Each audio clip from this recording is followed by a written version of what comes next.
There is a Bible verse I've known for quite a while, but lately in this most recent season of life, it just keeps speaking to me, and it's taken on some new meaning.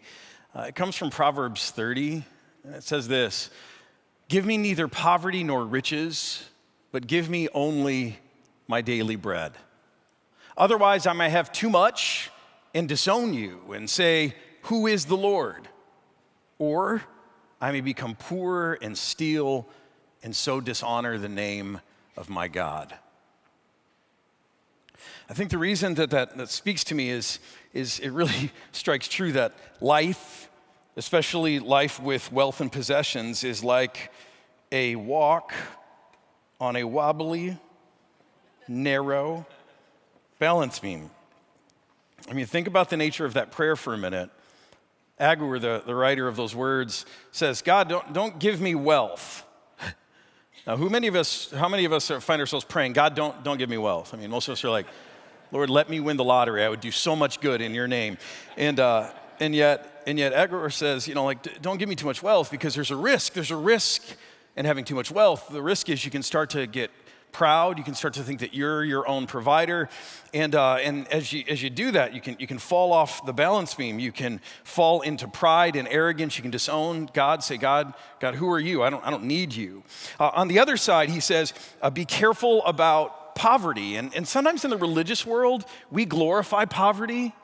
We make it sound like it's a noble thing, but I'll tell you, real poverty is anything but noble. It's dehumanizing. And there are all kinds of temptations and traps that can come with poverty. And so Agur says, and yet keep me from poverty. I'm not asking for poverty either, because then I might get desperate, and in my desperation, I may do something to sin against you, and I might dishonor your name. Instead, he says, give me neither poverty nor riches. Just give me my daily bread. Just give me enough for today, just like Jesus tells us to pray in the Lord's Prayer. And I think about these words, and I think this is why they speak to me so much in this season. I think about these words, and I think about how truly life is. It's not just wealth and possessions. Life is just like this. It is this walk. Faithfulness means this walk on a very narrow balance beam. And sometimes we wish for a world that would just be a little more cooperative, right? A world, a life that was prosperous and comfortable. And we think it'd be so much easier to walk in faith if the world just aligned with our values. And yet Agur says, you know what? Sometimes when that happens, you can become complacent. You can forget God. Or certainly if the world becomes too harsh and we fall under persecution, that has its problems too, right? We can suffer too much and we can curse the name of God. God, why are you allowing this to happen to me? And so those words just describe this life of faith and how difficult it is. You ready for this? All right. No, I'm just kidding. So this is what I love. This is what I love about the whole story of Daniel, that Daniel shows us what it looks like to walk that narrow balance beam. And in fact, today, this is the final week of our series, we're going to see a big update in Daniel's life. If you were here with us 2 weeks ago, we saw that Daniel interpreted this dream for the King Nebuchadnezzar, the king of Babylon. And the big update in Daniel's life is that this has started to come to fruition. In Daniel chapter 6, where we're going to go today, King Nebuchadnezzar has died. His son is taken over, and then his son is quickly deposed, and Babylon falls to a new empire that is now on the scene, the Medo-Persian Empire, and a king by the name of King Cyrus. And just to kind of show you, because some of you are like, where are these places? This is the Neo-Babylonian Empire. This is what we've been talking about. This is Nebuchadnezzar stuff. This is all kind of part of like modern-day Saudi Arabia, a lot of desert. So you see kind of this strip of all these cities and civilizations. Babylon's way over here, modern-day Iraq. But this was the Babylonian Empire. This was Nebuchadnezzar's place. But off to the east, there were the Medes and the Persians, different kingdoms there. And these two kingdoms unite. They form this coalition under Cyrus. And Cyrus comes in, and he takes over all of Babylon. Eventually, they move into Egypt. So a much bigger world power now. And so the empire that had taken out Daniel's homeland back here in Israel has fallen now. And all this time of courting favor and trying to find a life and find safety here, it's all wiped out because this new regime has come in, a new king has come in. And so today we're going to look and see how Daniel is faring in all of this change. Again, Daniel chapter 6. It says it pleased Darius. Now, you're going to see the name of King Darius here a lot. I'll just share with you my theory on this, and it's not just mine. A lot of other people agree. But that Darius is one and the same as King Cyrus. So Darius is a Median name, and we know that King Cyrus was both from he had Median family and Persian family. And so Darius and Cyrus, I think, are one and the same, just different names for the same guy. And at the end of the chapter, there's this great reveal of like, oh my gosh, and we'll look at that in a minute. But either way, this is now the new guy. Nebuchadnezzar's gone, it's now Darius. So it pleased Darius to appoint 120 satraps. What's a satrap? No one knows, doesn't matter. To rule throughout the kingdom. So there's some form of rulers with 3 administrators over them. So 120, 3 administrators, one of whom was Daniel. So Daniel's probably the administrator, at least over all of what was formerly the Babylonian Empire, or maybe even more, but a really high position. The satraps were made accountable to them, to those administrators, including Daniel, so that the king might not suffer any loss. Now, Daniel so distinguished himself among the administrators and the satraps by his exceptional qualities that this new king, King Darius, planned to set him over the entire kingdom, promote him to prime minister or grand vizier. At this, the other administrators and satraps, they got upset. They tried to find grounds for charges against Daniel and his conduct of government affairs, but they were unable to do so. They could find no corruption in him because he was trustworthy and neither corrupt nor negligent. Finally, all the rest of these guys said, we will never find any basis for charges against this man Daniel unless it has something to do with the law of his God. He's pretty blameless in his career, so unless it has something to do with his faith, that's the only way we can get him. So these administrators and satraps went as a group to the king and said, may King Darius live forever. The royal administrators, prefects, satraps, advisors, and governors have all agreed. And of course, they're lying because one of the guys who's the top guy, one of the top 3 about to be the top guy, the prime minister, the grand vizier, does not agree with what they're about to say. But they say, we have all agreed, they misrepresent it to the king, that the king should issue an edict and enforce the decree that anyone who prays to any god or human being during the next 30 days, except to you, your majesty, shall be thrown into the lion's den.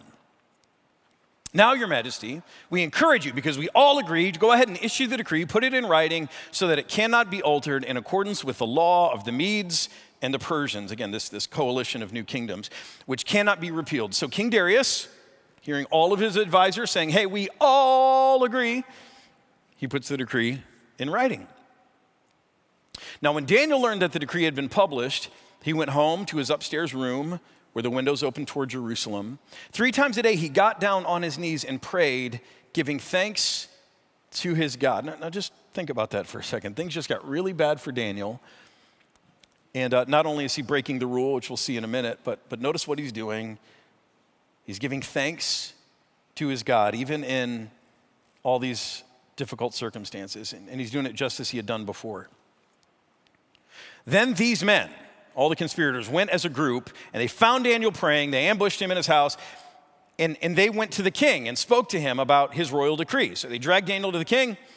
Did you not publish a decree that during the next 30 days, anyone who prays to any god or human being except to you, your majesty, would be thrown into the lion's den? The king answered, of course, the decree stands in accordance with the law of the Medes and the Persians, which cannot be repealed. Then they said to the king, you can just imagine, they got him kind of behind the crowd. They bring him out.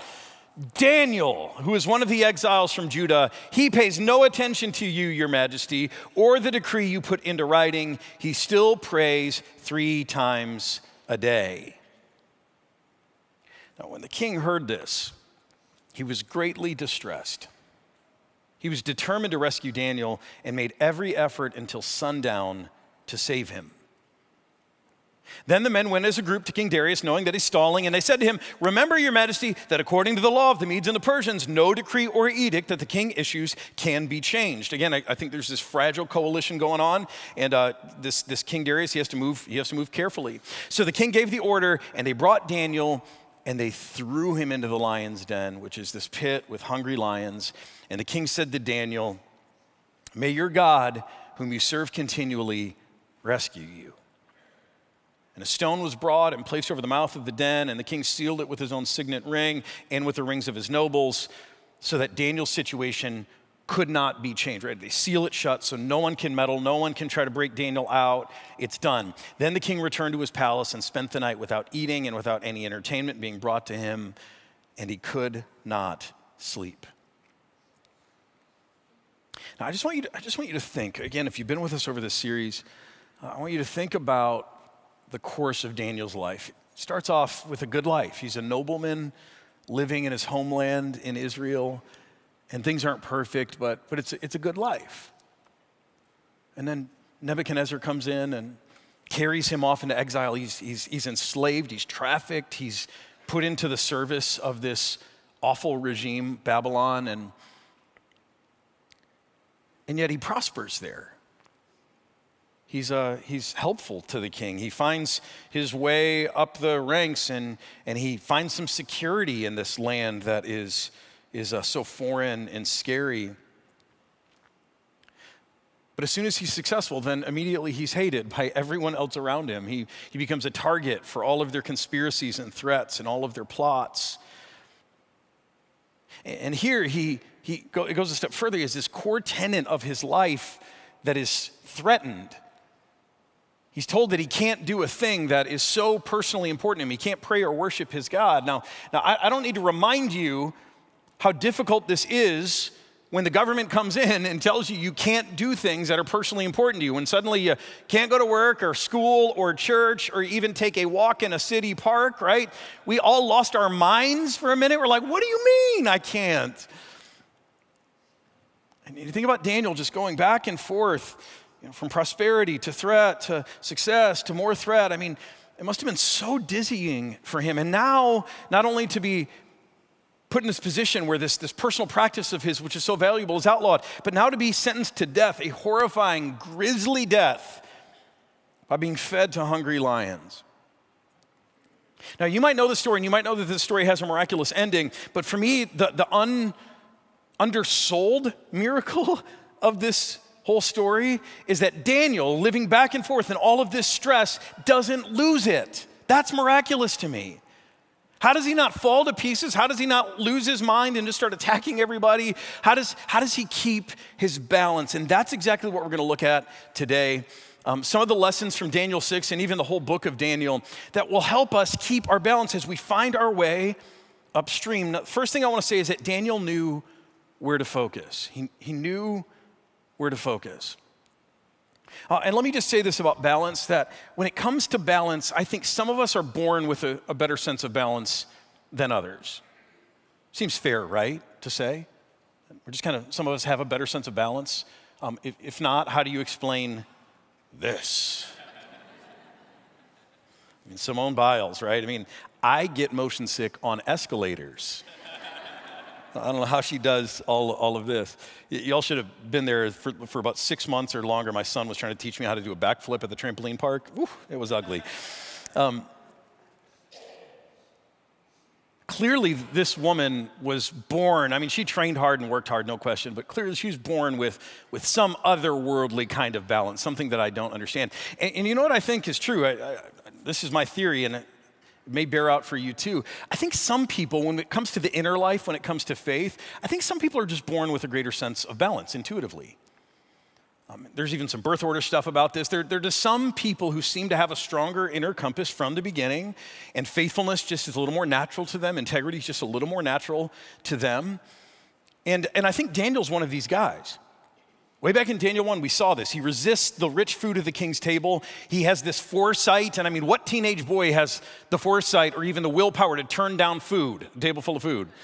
I've not met one yet, right? I mean, so he says, no, we don't need all this lavish food, because he has a sense, like, if I get swept up in all of the richness of Babylon, it's not going to be good for me. It's not going to be good for my spirit or my integrity. And he turns it down. So I think Daniel is this guy who just has a superior sense of balance from the beginning. But also when it comes to those kinds of people who have really phenomenal balance, there's a word for what this is called, the ability to have this kind of balance. It's called proprioception. And what proprioception is physically is it's the sense that we have of where our bodies are in space. It's the reason I can close my eyes and I can still have a sense of up and down and what's around me. I even remember there's a stand here and a chair here, and I can just kind of sense my physical space around me. And science says that some of us just are born with a better sense of proprioception than others. That truly, some of us are born with a better sense of balance than others. It also says that as we age, our sense of proprioception diminishes. So it's harder to keep our balance. And so you could just say, you know what? I'm not like Daniel. Some people just have the ability to stay more balanced. Some people can be like Simone Biles and they can twist through the air. That's not me. And you may be right. You may be right. But I want you to notice something else. Even Simone Biles here in this picture, if you can kind of see it, I want you to notice her eyes. They're open. And this woman who has an incredible sense of balance just seems to know where she is in the air. She's twisting and turning. Even still, her eyes are open and they're fixed kind of on the horizon, on the floor, so that she can remember what is up and what is down. I think sometimes the reason we have a hard time staying steady and keeping our balance in a world that is, it makes it difficult. But let's remember the words of Agur. It can be difficult when it's too good. It can be difficult when it's too bad. It's always difficult.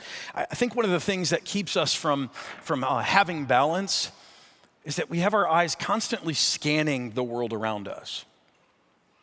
And we're looking around at what culture's doing, and either we're getting enticed by it, we're getting sucked into it, drawn into it, or we're looking at what culture's doing and we're repulsed by it and we're fighting against it. But either way, a lot of our lives are lived just kind of paying attention to what's happening in the greater environment around us, scanning the world around us, or scanning the world around us to see how do people think about me? You know, like, do they like me, and am I doing well? And I think Daniel was a guy who was born with a superior sense of balance, but I also noticed that Daniel's a guy who doesn't get too focused on what people think about him, his approval ratings, his wealth, his title, his status, not even his life. Because Daniel has learned, even though he's got a strong internal sense of balance, Daniel has learned that if he starts to pay too much attention to the world around him, the kingdoms that rise and fall and the values of others, either getting swept up in those things or getting really, worked up about how those things don't align with his values, he's gonna lose his balance. Instead, what does Daniel do over the course of his life? And you've seen it in the series, right? What does he do?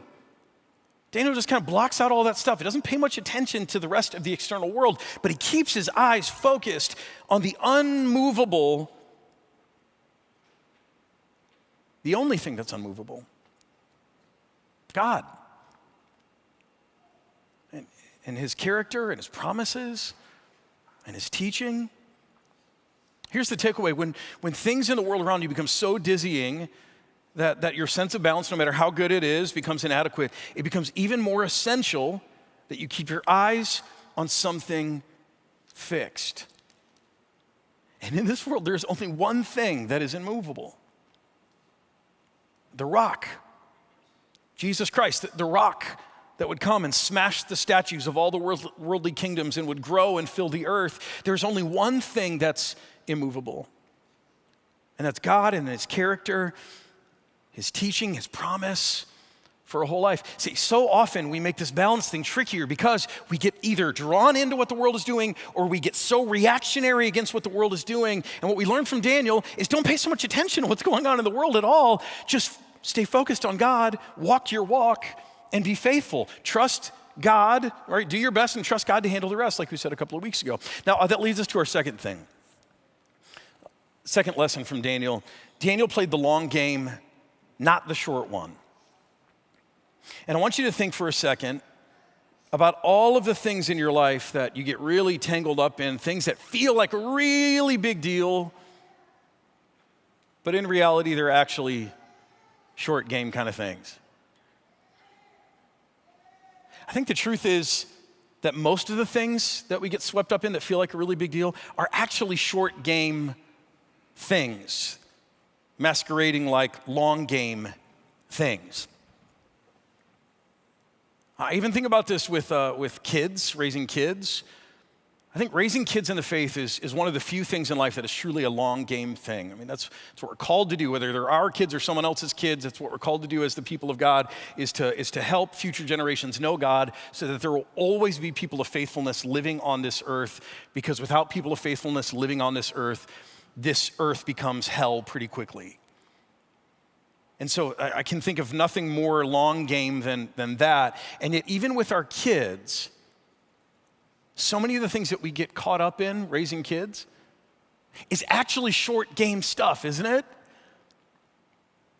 Worrying about how many friends they have in fourth grade, or if they're gonna get asked to the dance, or if they're gonna make the team. And I know all that stuff matters, and it matters a little bit, but it's short game stuff. It's not actually long game stuff. But as a parent, I realize how easy it is to make those things seem ultimate when they're actually pretty small. Or let's talk about careers. And in our culture, we put a lot of value on our careers for status, for success. Yeah, for just providing for our families, that's an important part of it too. But how many of us put so much attention on building a career that either is taken away from us in the next downturn, or during the next merger, or ultimately in retirement? Our careers are important, but it's short game stuff. Or we think about our impact or our legacy, and some of us spend a lot of time thinking about, what will people remember me for? And I've said this recently, the harsh reality is people won't remember you at all after about 3 or 4 generations. Like, some of your family might remember your name in a photo album somewhere, but chances are people aren't gonna remember you. If you don't believe me, just right now, let's have a competition and name all 46 presidents of the United States. I'm sure some of you can do that, but most of us can't. And these are presidents of the United States, and we don't even know their name. We're like, oh, I thought that was the name of a cat. I didn't know, like an orange guy. And right, if that's true for them, that's even truer for us. So Daniel, and this is the gift that God gave him through his harsh circumstances. Daniel got to see that Israel, the nation of God, the people of God, the city on a hill, he got to see Israel fall. And then he got to see Babylon, the great king Nebuchadnezzar. There's never been a greater king than Nebuchadnezzar and the Babylonian Empire. Daniel had a chance to see that fall. And in this dream, he saw that this is just how the world works. Things rise and they fall, they rise and they fall. Ultimately, he knew that there isn't much that lasts. And the only reason we know the name of Daniel wasn't because he made such great policy decisions, or his name is recorded as a great prime minister or administrator. The reason we know Daniel is because he didn't get swept up in all of those things, knowing that, hey, I can serve faithfully, but I'm not gonna make a great name for myself serving these kings that rise and fall. Daniel instead kept focused on the long game, and he said, you know what is of ultimate importance? Me learning how to be a faithful man. Not a perfect man, but a faithful man, living for God in my generation, and helping people around me come to know the God that I know. There's a really interesting evolution in the book of Daniel. At the very beginning, when Daniel talks about his God, he talks about the God of his ancestors. It's like, it's not even his God. It's like, oh, it's the God of my people. And then God becomes a little more personal to him. And then Daniel's God ultimately becomes known, as we're going to see in a minute, as the God of Daniel. Daniel does such a good job of just living his life for God that people begin to come to know his God as the God of Daniel. Daniel is the representative, the ambassador to God in a world that doesn't know him. And the same is true for us. There just isn't much that lasts, ultimately. And yet, we get so swept up in things, so bothered by things, so worked up about things that are ultimately short game things. The only thing that's long game stuff, the only thing that really matters, the only thing that lasts forever, are people who come to know Jesus. That's it. That's it. Everything else will pass away. Even churches. I've been thinking about this as a local church. As I said, we're approaching 173 years. Founded 10 years before the Civil War. I mean, that's old for this country. But I'm aware that local churches rise and fall. They become gas stations and other things. And some churches stay standing, but they lose their focus. They get caught up in short game stuff, and they may still exist, but they lose the purpose for which they exist. See, our mission here is not just to survive another day or another year or another generation. The long game for us has always been to live faithful lives, to live for God in our generation, to be people who let our light shine before others that they might see our good deeds and come to know and praise our Father in heaven. Our purpose, our mission is all about introducing people to another way of living, the Jesus way, so that they might find life in him now and forever. And when I think about life and I think about what's really long game and really short game, I don't know about you, but this helps me remember that there are very few things in life that are actually long game. And if I can remember that and not get so swept up in the short game stuff, the stuff that ultimately will pass away, that means that I'm way more likely to keep my balance. I'm way less likely to get swept off my feet. Finally, the thing that we learned from Daniel 6 is that Daniel, even though he had a great internal sense of balance, again, probably better than mine, better than most of ours, Daniel still developed personal practices that kept him steady. So I said that this proprioception thing, that we're born with different levels of it, and it goes away as we age, but we can improve it. There are exercises and things that you can do to improve your sense of balance. It's not something that just passes away. You can make it even sharper. And that's what we see about Daniel. So the king issues a decree. He's tricked by all of his officials, but he issues this decree that no one can pray to any god but him for 30 days. So Daniel is forbidden from worshiping or praying to his God for 30 days. Now, let's be honest, for some of us, if that edict was handed down, we'd be like, no problem. I might not have done it anyway, right? But for Daniel, it's something he couldn't give up. As soon as the edict passed, he goes home and he prays just like he did before, gives thanks to God just like he did before. And he does this not because he's morally convicted that it's the right ethical thing for him to do. I think it's far more practical than that. In fact, it's easy to misread the book of Daniel, and people do this all the time. It's easy to misread the book of Daniel to see it as this book of making grand stands in protest of immoral or unjust things in the world. But that's not it. That's a misreading of what's happening in Daniel. Daniel isn't being flagrant. He's not trying to publicly defy an immoral order. That's not what this is about. If you remember, it actually says he goes to the upstairs of his house. He's not on a balcony. He's not doing it in front of a big plate glass window. He's being discreet. This isn't about an act of protest. And these guys, they know Daniel's ritual. They know he prays 3 times a day. They know when he prays. They break into the house, catch him in the act. This isn't like Daniel's being flagrant or he's taking some big stand here. See, the reason Daniel insists on praying, even after he's told he can't do it and he'll die if he does, is that his prayer life had become non-negotiable for him. Not because he was that holy again, but because he found prayer and worship to be absolutely necessary if he was going to survive in exile. See, Daniel goes home and he prays. Because in all of the back and forth of his life, of watching his family murdered and being carried off into exile and being terrified for his life and then finding security and then again being terrified for his life and regime changing and never knowing where he stood, Daniel found that there was only one thing that could get him through. There's only one trick to keeping his life from falling apart. And that was a deep life-giving connection with God. Daniel's connection with God was his oxygen. The breath in his lungs. And he knew that there was no way he could survive in Babylon or Persia or anywhere else. He knew there's no way he could survive without that life-giving oxygen that his connection with God gave him. I want to ask you today, do you have such practices? Not practices that are just good, ethical, moral practices or wise disciplines, but do you have practices in your life that are your oxygen,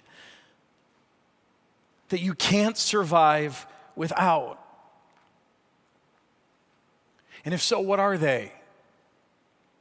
I want you just to think about that for a second, because I think it's important that we know and not take those things for granted. Just while you're thinking, I'll share some of mine. For me, one of those is just mindful daily prayer, not mindless prayer where I'm just jabbering, but really connecting with God. Another one of those is, and I discovered this in COVID, worship with other people. I like private worship just fine, but it's not the same. Listening to teaching is not the same. Singing on my own is not the same as being with my family of faith. And I just discovered for me that worshiping in community is one of those things. It is oxygen for me. It keeps me steady. It keeps me anchored. I also think about, I'm a very relational guy, so intentional connection with my loved ones, with my close friendships, that's important for me. Exercise is important for me. It's just something that keeps me balanced. And honestly, this one may sound like it's untrue, but I promise you it's true, and it's not just because we're on a commitment weekend for a 2-year ministry plan. But for me, I've discovered that financial generosity is absolutely a personal practice that keeps me steady, and here's why. Because I grew up in a household with incredible scarcity of resources. Just basic things in life that were not able to be provided. I'm not talking about luxuries, I'm talking about the basics of life.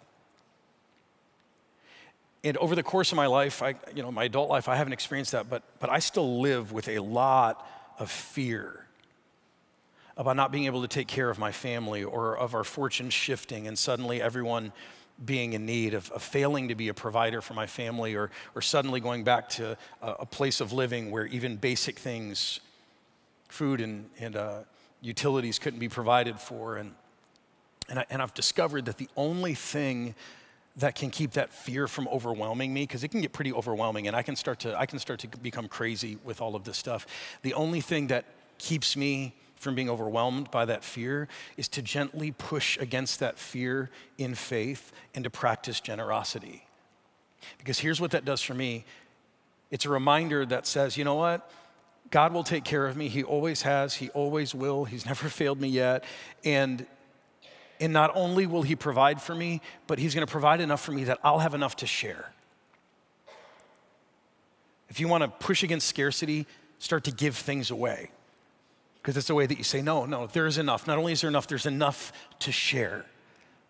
And then for me, as we live in this world and everything's changing, and the health of churches in America aren't strong, and the economy's questionable, and we never know what's going to happen. For me, that generosity is this way of just saying, God, I'm a tither, and that's what I believe God asks all people of faith to do. It's an invitation from him. And for me, that tithing thing, giving 10% of my income to God, is this thing that says, God, I don't know what's going to happen tomorrow, but my future is in your hands. I've placed myself in your care just the way you've asked me to do. So I expect you to carry me. You'll see me through.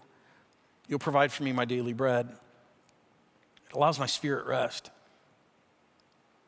I'll soon have 2 kids in college, and not growing up with resources. I've told my kids from the time they were little, hey, we'll get you to college. College is on you. It's your education. It's your future. I don't know that we'll ever be able to afford that for you. And they've really taken that responsibility on, and they're working hard to go to affordable colleges and get scholarships. And I'm really proud of all their work. But we have been able to help our oldest daughter, and we intend to help our next 2 kids with college. And so I've been asking, as I'm about to have 2 kids in college for the same year, I've been asking this question, would God mind if I backed off a little bit? Would God really care? Been a tither for 20 years. Would God really care if I just backed off for a little bit just to help my kids get through college? I mean, surely that's long game stuff, and God wouldn't mind. And I've been asking this question, would God care? Would God mind? And trying to think through the answer to that question. But I've realized even this week that it's the wrong question. The question for me really is, if I backed off this commitment to financial generosity, this practice, would I be more or less steady? The next time something happens in the world around me, or the next time that scarcity that's been planted in me from childhood comes rearing its head. I know the answer to that question. You see, what are those practices for you? And it's never too late to discover those practices, to try things on, to find out what really works for you. But when you do, when you find things that are like your oxygen, they keep you anchored in the love of God and the promises of God, when you find those things, do not surrender them, no matter what. That's what we see from Daniel, that there are some things in life that are too precious. They're just not worth surrendering.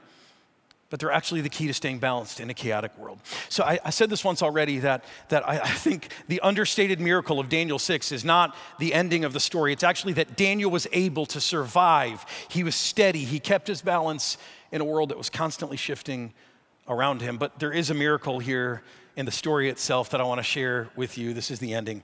So remember, Daniel's thrown in, everything's sealed, big suspenseful cliffhanger moment. But at the first light of dawn, the king got up and hurried to the lion's den. When he came near the den, he called to Daniel in an anguished voice. And I just love this. This new king is already just so loves and values Daniel for who he is that he's been in pain about this thing all night. He says, Daniel, servant of the living God, has your God, whom you serve continually, been able to rescue you from the lions? Then Daniel answered, may the king live forever. My God sent his angel and he shut the mouths of the lions. They have not hurt me because I was found innocent in his sight, nor have I done anything wrong before you, your majesty. So the king was overjoyed and he gave orders to lift Daniel out of the pit. And when Daniel was lifted from the pit, no wound was found on him because he had trusted in his God. At the king's command, then, the men who had falsely accused Daniel were brought in, and they were thrown into the lion's den, along with their wives and children. And just in case you think that these lions were kind of tame lions or weren't very hungry that day, before they reached the floor of the den, the lions overpowered them and crushed all their bones. Then King Darius wrote to all the nations and peoples of every language in his empire and said, may you prosper greatly. I issue a decree that in every part of my kingdom, people must fear and reverence the God of Daniel, for he is the living God and he endures forever. His kingdom will not be destroyed. His dominion will never end. He rescues and he saves. He performs signs and wonders in the heavens and on the earth. He has rescued Daniel from the power of the lions. And so Daniel prospered during the reign of Darius, and this is a translational issue here. You'll see this in your study Bible. I think what it's actually supposed to be translated is during the reign of Darius, that is the reign of Cyrus the Persian. See, at the end of Daniel 6, we get this great reveal that Cyrus the Persian, I mean, he's in the history books, he is known. That at one point, Cyrus, the king of Persia, otherwise known as Darius of the Medes, issued a decree that his entire kingdom should worship and revere the God of Daniel, because Daniel was a guy who was so focused on the long game, had personal practices that supported all of that, and he knew in a world that was shifting all around him where to keep his focus. If this was Daniel's way, how much more could it be our way? Especially because you could take the word Daniel, the name Daniel out of this, and you could easily put in the name Jesus into all of these things. And you could see how these same things apply to Jesus in his ministry. From before birth, the world was set against Jesus, trying to destroy him and stop him from accomplishing his mission. And yet Jesus knew where to focus. So he'd focus on giving glory to his Father in heaven. Jesus knew that he had to develop personal practices, even though he's the Son of God, God in flesh, that kept him steady. And so early morning, he would go off to a solitary place just to connect with his Father. And Jesus, above all, did not get swept up into the short game, the little battles and skirmishes, winning arguments, or even winning earthly praise. Jesus stayed focused on the long game, which was ultimately that he would lose his life so that you might win life forever. It's the way of Daniel. It is the way of Jesus. And so whatever's happening, whether the culture around us is applauding us for our faith and there's alignment and it's comfortable and it's prosperous, or whether the culture's coming against us and pushing against us in every way and attacking every part of our faith, it doesn't matter, does it?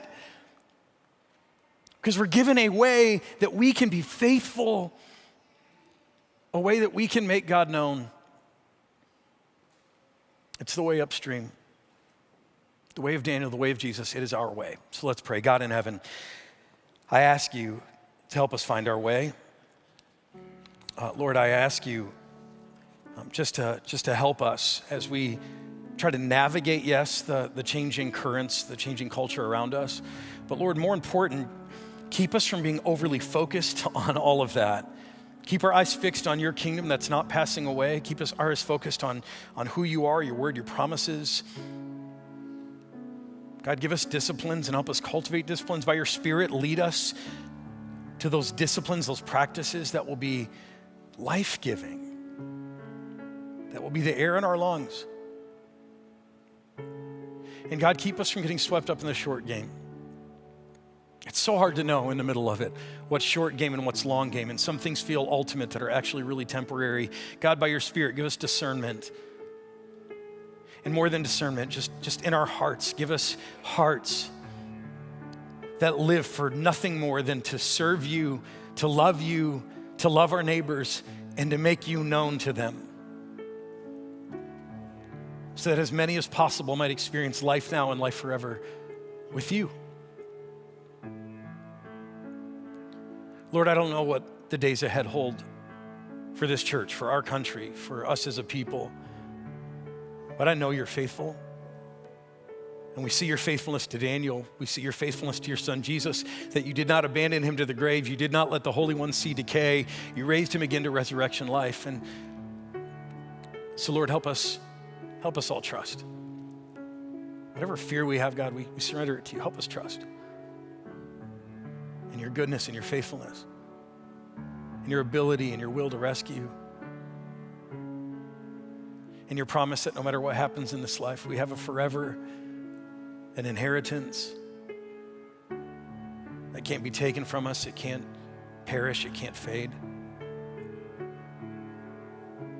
God, anchor us in you so that we might stay steady and balanced, that we might be faithful as we find our way upstream. In Jesus' name, amen.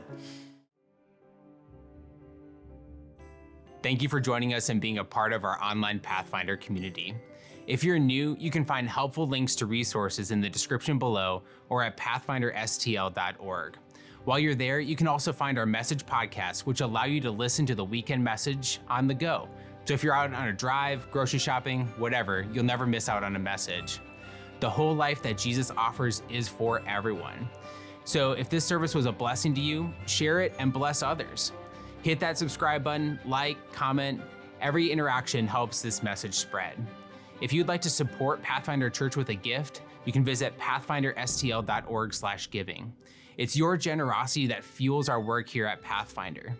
And as we seek God's guidance for the future of our ministry, consider making a commitment to our Path Forward ministry plan at pathfinderstl.org/pathforward.